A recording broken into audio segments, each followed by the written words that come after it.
Buffy the Vampire Slayer was a hit TV show on the CW network back when it was just starting out. It was based off of a movie written by Joss Whedon, which he then produced into being a TV show. The show centers around a teenage girl who has the power and strength and ability to kill vampires. It is one of my favorite TV shows. What I love the most, besides Buffy herself, I'll grind you into a sticky paste and hear you beg before I smash in your face. So, are you gonna kill me, or are we just making small talk? is the metaphors. Buffy's slaying responsibility served as her path to adulthood. The demons were challenges for Buffy growing up and for her growth as a character. And each season had an overarching theme, like sexuality or individuality. By season 5, Buffy had survived high school and her first year of college. Joss Whedon believed the show would be canceled at the end of the season and that this would be its last year. So he and the writers decided that the arc would be Buffy ascending to adulthood once and for all. Buffy's main challenge, at least metaphorically, would be contending with how to deal with her inner child. What do you do with the child within when you become an adult? What is the inner child? Carl Jung first brought up the child archetype in his book Archetypes. Psychologists since then have used this concept in various therapies. Gestalt uses it in dealing with trauma and PTSD.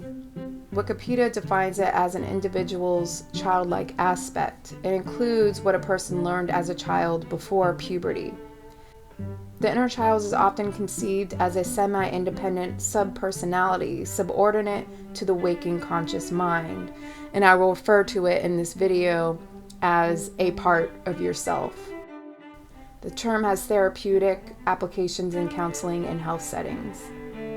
The concept became known to a broader audience through books by John Bradshaw, and the inner child stays with us as we get older. It is subordinate to the conscious, but still influences it. If the inner child is wounded, traumatized, or carries anxiety, it usually manifests negatively. Until those wounds are healed, past troubles will continue to reveal themselves in your present and future life. You're fated to repeat the cycle until you consciously break it. Let me elaborate. As children, we determine our lovability and worth as a human being by the feedback of the authority figures in our life, like our parents, peers, school, and society at large. Children are often scolded and shamed for some of their natural needs, desires, feelings, and inclinations. The ignorant, self-centered child interprets negative reactions as their fault, unaware of other outside factors. When children feel the pain of being criticized, rejected, or shamed, they create coping and defense mechanisms, as well as false, limiting beliefs about themselves and the world.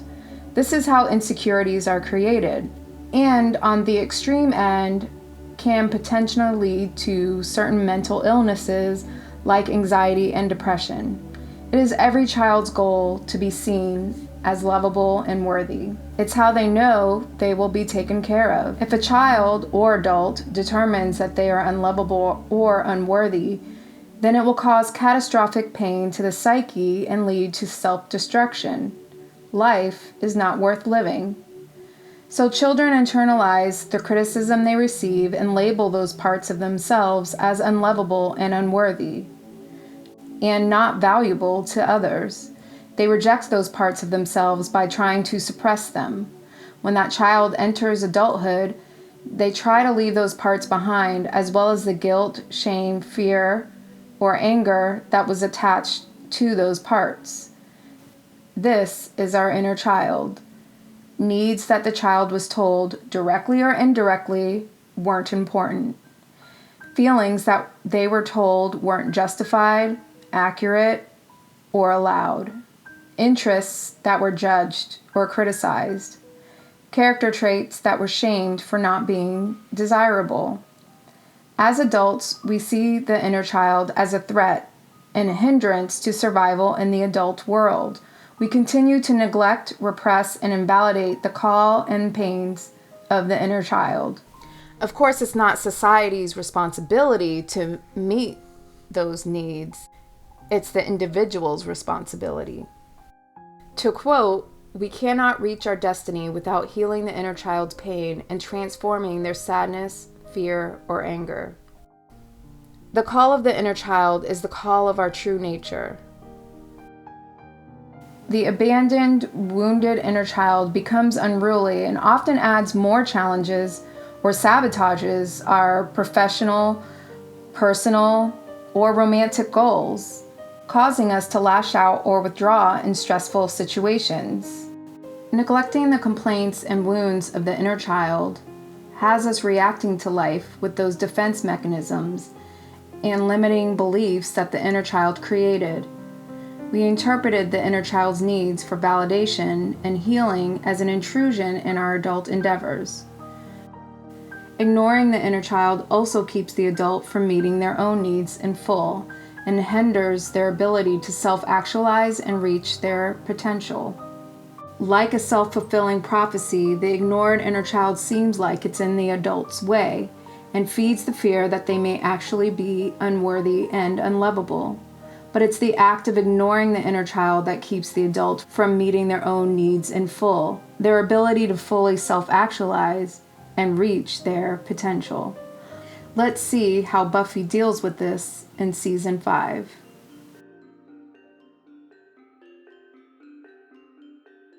In the first episode of season 5, the show introduced a new major character with no warning. Buffy suddenly has a younger sister, Dawn. This was not only jarring for the viewers, but for Buffy. While other characters seemed at peace with Dawn's existence, Buffy is increasingly, irrationally annoyed with it. You're on Dawn's case a lot. People slip, Buffy. Your mom did. Well, that was different. Dawn is needy, immature, whiny, over-emotional, annoying. Get out, get out, get out! A burden, and in Buffy's way. Yeah, just telling you how I really feel. This is because Dawn represents Buffy's inner child. Huh?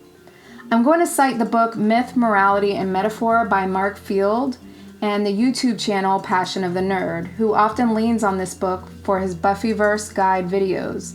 Both discuss Dawn's use as the metaphor of Buffy's inner child, as well as other metaphors throughout the show's run. It's a great channel to watch if you're a fan of the show, or interested in how psychological or metaphorical themes are used in storytelling.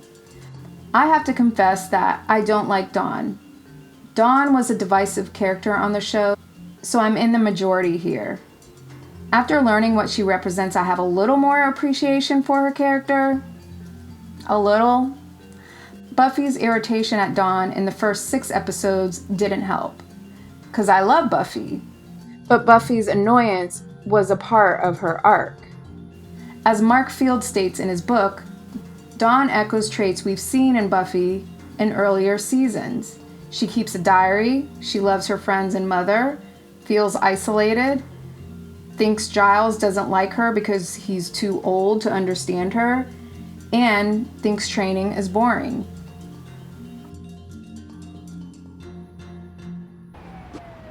Can we go now? I would add that on a deeper level, Dawn is unsure of her value and place in the world, just like Buffy did in the beginning of the series. You don't belong here. When the show started, Buffy was criticized a lot by the authority figures in her life for her natural desires and inclinations. Buffy was the typical girly teenager who cared about boys, popularity, and fashion. Right. I'm sorry, you're right. Vampires. Oh. Does this outfit make me look fat? Clark Kent has a job. I just want to go on a date. For her, this is what makes life enjoyable, a life worth living. Her mom thought she was irresponsible. I'm sorry. I didn't know it was so late. Tyler and I... That boy is irresponsible. No, Mom, it's not his fault. You know we worry, that's all. Dinner's in 10 minutes. And then a troublemaker after Buffy was called to be the Slayer. And honey? Try not to get kicked out. I promise. I am your mother, and you will make time to explain yourself. I told you. I'm a vampire slayer. Well, I just don't accept that. Her principal thought she was trouble. Kids. I don't like them. There are things I will not tolerate. Students loitering on campus after school. Horrible murders with hearts being removed. And also smoking. Giles, the adult assigned to train and guide her as the Slayer, frequently admonishes her for not taking her Slayer responsibility seriously. You've been thinking. You are the Slayer. Lives depend upon you. I make allowances for your youth, but I expect a certain amount of responsibility, and instead of which you enslave yourself to this cult. You don't like the color? Responsibilities that other girls do not. Oh, I know this one. Slaying entails certain sacrifices, blah, blah, bitty, blah. I'm so stuffy, give me a scone. You know what happens when you let your life interfere with your slaying. Okay, well, if my slaying doesn't get me expelled, then I promise my banner making won't get me killed, okay? Throughout the series' run, she has to give up and dismiss these interests in order for her to fulfill her duties as the Slayer, aka her path to adulthood. Buffy has always been torn between the parts that want to enjoy her life and the people in it, versus saving the people and the world so that they have the chance to enjoy life. That's Owen. That's Giles. We need to talk. Buffy's not home. Yeah, I'm also a person. You can't just define me by my slayerness. That's... something isn't. Date and shop and hang out and go to school and save the world from unspeakable demons. You know, I want to do girly stuff. Do you think I chose to be like this? Do you have any idea how lonely it is? How dangerous? I would love to be upstairs watching TV or gossiping about boys or, God, even studying. But I have to save the world. Again. In her childish worldview, school and Slayer duties were not a priority. But as time went on, Buffy slowly gave up those parts of herself because of how high the stakes are. In other words, all of those frivolous, enjoyable interests were invalidated and suppressed so that she can survive adulthood, since Slayerness represents adulthood. As the show continues, Buffy makes peace with herself and her place in the world. You might want to be suited up for this. Oh, you mean the camo and stuff? I thought about it, but I mean, it's gonna look all Private Benjamin. Don't worry, I've patrolled in this halter many times. Who are you? I'm Buffy, the vampire slayer, and you are? You telling me my business? This is not your business. It's mine. You, the Initiative, the boys at the Pentagon, you're all in way over your heads. Messing with primeval forces you have absolutely no comprehension of. You guys are gonna have a prom. The kind of prom that everyone should have. I'm gonna give you all a nice, fun, normal evening if I have to kill every single person on the face of the earth to do it. Yay? In this season, Buffy is on the verge of leaving her childhood behind and entering the scary world of adulthood. Dawn represents how Buffy views her inner child, something that doesn't have value in her current world. Buffy is often envious that Dawn still gets to hold onto her interests because Dawn doesn't have the weight of responsibility on her shoulders. She doesn't get the sacrifices. She's a kid. And that's what bugs. She gets to be a kid, and sometimes I would like to just curl up in Mom's lap and not worry about the fate of the world. Dawn gets to be the child in the family that Buffy wished she was. Dawn's needs and desires are ignored and pushed away by Buffy. She doesn't have the time or patience for it. But the worst trait that both Buffy and Dawn share is vulnerability. Dawn is the human, vulnerable part of Buffy. And that's something Buffy sees could be in her way of winning battles. In episode 9, Buffy nearly gets killed in a run-of-the-mill slaying of a vampire. She has to face her own mortality on a nightly basis. Vulnerability is something she can't afford. Buffy has worked hard to become more strong and powerful. She wants to win because winning means she gets to live. Giles, I'm 16 years old. I don't want to die. But to be human is to be vulnerable. The more powerful and unstoppable Buffy becomes, the less in touch she is with the things that bring her joy. Weakness is something that Buffy can't afford to have. Strength and invincibility is something that Buffy's drawn to, naturally because she doesn't want to die. Getting rid of all or most of her vulnerability seems like the right decision. Seems like what she needs to do to survive adulthood, and it's how most of us think when entering our own adulthood. Intentional or not, maybe the annoyance towards Dawn is the point. If there are parts of our inner child that we don't want to see because we're ashamed or afraid of them, then it would be annoying. It's a part of us that we wish didn't exist or have to deal with. It's not until the season finale that Buffy realizes why Dawn, aka her inner child, is so important. In episode 7, Buffy discovers that Dawn isn't actually her sister. For centuries, it had no form at all. We had to hide the key, gave it form, molded it flesh, made it human, and sent it to you. Dawn. What is she? Human. Now human. And helpless. That monks planted memories in Buffy, her friends, and her mom, so that the Slayer would be responsible for it and protect it at all costs. Buffy also meets Glory for the first time in this episode. Glory is this season's big bad. She's a former god from a hell dimension that was kicked out. Glory wants to get back to her dimension to be the almighty, powerful god she once was.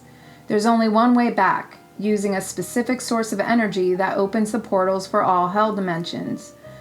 Glory was exiled from her own dimension, rejected and unworthy of worship, which is her form of being loved. But once the portals of various versions of hell opens, the creatures in them will be unleashed, essentially releasing hell on earth. That energy source is, yep, you guessed it, the energy that created Dawn.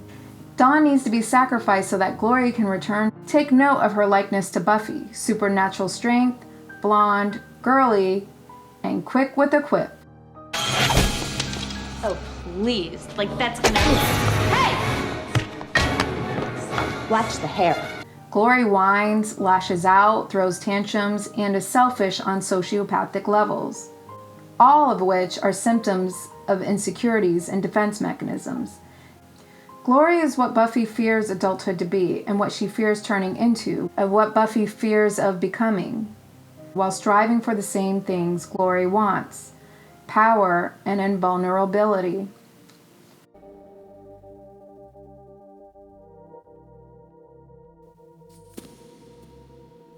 For the sake of this video, I'm going to redefine adulthood and adulting. True adulthood and maturity arises when we have fully acknowledged and accepted our inner child. In my personal opinion, true adulthood is taking accountability and responsibility for who you are, and that can't happen until the inner child is acknowledged and dealt with on a conscious level. And it may take the course of a lifetime for some, or never achieved at all for others. Adulting, then, to me, is posing as an adult by achieving all the signifiers of adulthood as defined by society: a home, kids, a partner, career, meeting financial responsibilities, etc. And believing that neglecting your inner child is what will help you achieve those goals, when the inevitable stresses are brought on by the chaotic and indifferent adult world, You then react by using your defense or coping mechanisms. Or you may fall into a depression or develop anxiety.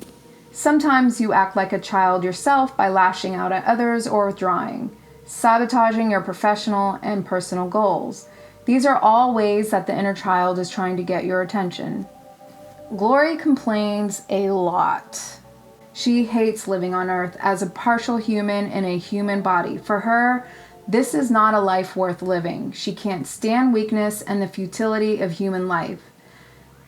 That and not being able to be her full godlike self makes her insane. In my previous video, Catherine Pierce and the Trauma Mind, I went over Catherine's traumas and how she dealt with them as the villain on the TV show The Vampire Diaries. Catherine and Buffy have both been in multiple life and death situations. They both even died and came back to life, more than once. Catherine dealt with it by becoming more and more invulnerable and ruthless, turning herself into a monster. That is the unhealthy way of taking on adulthood. In other words, she is adulting. Catherine hasn't dealt with her traumas or the needs of her inner child. Her life is a version of hell on earth. Both Glory and Catherine deal with the realities of adult life by becoming more invincible, without realizing how self-destructive they really are. Both see vulnerability as hell on earth, as a hindrance to becoming a worthy being. There's an implication and fear that the inner child poses a threat to surviving adulthood, because it holds undesirable, unworthy, and unlovable traits of ourselves.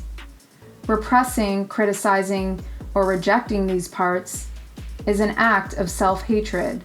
They don't realize the irony that abandoning their inner child's needs and vulnerabilities is what makes their lives a living hell. Both deal with the challenges and stresses of life in an unhealthy, self-destructive way instead of a healthy, self-nurturing way. They are performing adulthood instead of becoming an adult. True adulthood means taking responsibility for who you are and giving and sharing of your whole self to the world. It's not having power and control so that you can be exempt to any hardships in life. This is what Glory believes, that she can only absolve herself from the stresses of adulthood with power and control, which is what Buffy doesn't want but thinks she wants in the beginning of the season. In the season finale, Buffy is left with two choices: hell for everyone, or turning herself into a version of Glory, which in the long run will sabotage her goal and motivation to be a successful slayer, aka a true adult. To Buffy, both options are flawed. In a pivotal moment, Buffy realizes a third option. She realizes how she can save the inner child and, in essence, herself, as well as everyone else in the world by seeing the value of the inner child. She realizes that Dawn has to survive in order for the world to be a worthy place to live in, to be able to create a life worth living. Dawn represents the inner child in all of us, the possibility of all children. We need the inner child to survive the chaos of adulthood. When integrated, it makes the world a better, more enjoyable place to live in. You are made stronger for the challenges in adulthood, not weaker. It's how to become a healthy adult in the world. Since accepting her Slayer duties, Buffy has been struggling with managing those duties with the things that make life enjoyable for her. If the apocalypse comes, beat me. I don't even get why you care about homecoming when you're doing stuff like this. Because this is all I do.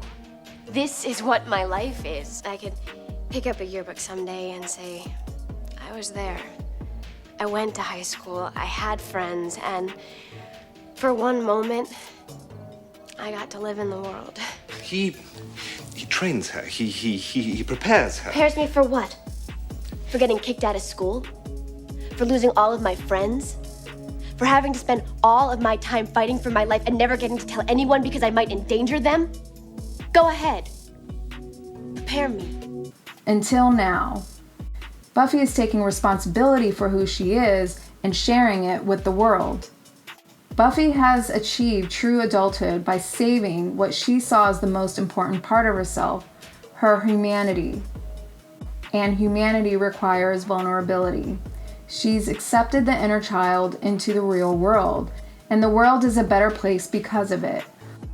On a literal level, Buffy sacrificing her life for the world is in line with her responsibility as a slayer. On the metaphorical level, her death represents her integrating her inner child by keeping the inner child in the world. She no longer sees her inner child as a hindrance or something to be ashamed of. She sees it for what it is, an important aspect of herself. She has saved herself from becoming Glory, an unhealthy adult. She has kept the parts of herself in the world that others deemed as frivolous and useless, but Buffy sees as valuable and worthy to her. The older we get, we see how chaotic, empty, and harsh the real world can be. We are often asked to sacrifice the inner child to the demands of our outer reality, to the demands of our social and personal expectations, only to be buried under a bunch of responsibilities and commitments that you have no deeper attachment or meaning to it, except to survive. The hardest thing in this world is to live in it. Be brave. Live. Our goals and dreams are motivated by our need to prove that we are lovable and worthy, mixed in with our journey to self-actualization. According to Carl Jung, none of our parts can be killed or repressed successfully. They must be incorporated into our consciousness. It is only then that they can be a healthy force in our lives instead of a destructive one. Neglecting the inner child affects the meanings and values that you assign to the people and experiences in your life. Your goals, your commitments, your obligations, your responsibilities. You're not going to be able to experience all of who you are because you've exiled certain parts of yourself due to the messages you received as a child. This affects what you create in your life and the decisions you make. It affects the amount of joy that is possible in your life. You're more inclined to create a life that isn't worth living, at least to you. It also limits your ability to love yourself without the inner child taking over and sabotaging the situation, because you're not incorporating all the parts of yourself while making the choices that you make for your life. I love this scene because it beautifully works on two levels. On the surface, it's a scene about an older sister who discovers that the younger sister has resurrected their recently deceased mom. On a metaphorical level, it's the consciousness confronting the inner child's irrational action and pain. I don't have anybody. What? Of course you do. You have me. No, I don't. You won't even look at me. It's so obvious you don't want me around. As the scene goes on, Buffy lets herself finally feel the true grief of having lost her mother, validating the inner child's pain that was neglected and minimized throughout the episode. And she becomes vulnerable, letting the pain come in. I've been busy because I have to. No, you've been avoiding me. I'm not. I have to do these things because when I stop, then she's really gone. All Dawn needed was to be heard. And then the two girls share in their grief together.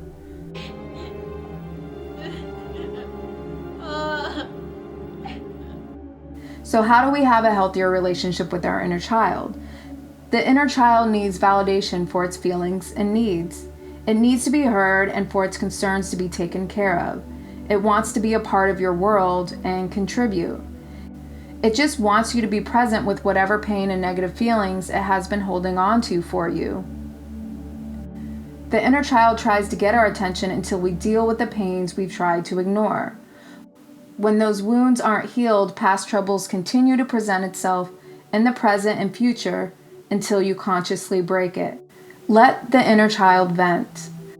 The resolution to that is recognizing the inner trauma and pain and teaching new patterns of behavior so that you're free from the compulsion of the unruly inner child, and allows a more whole version of yourself that's strong enough to deal with the chaos and stresses of adult life.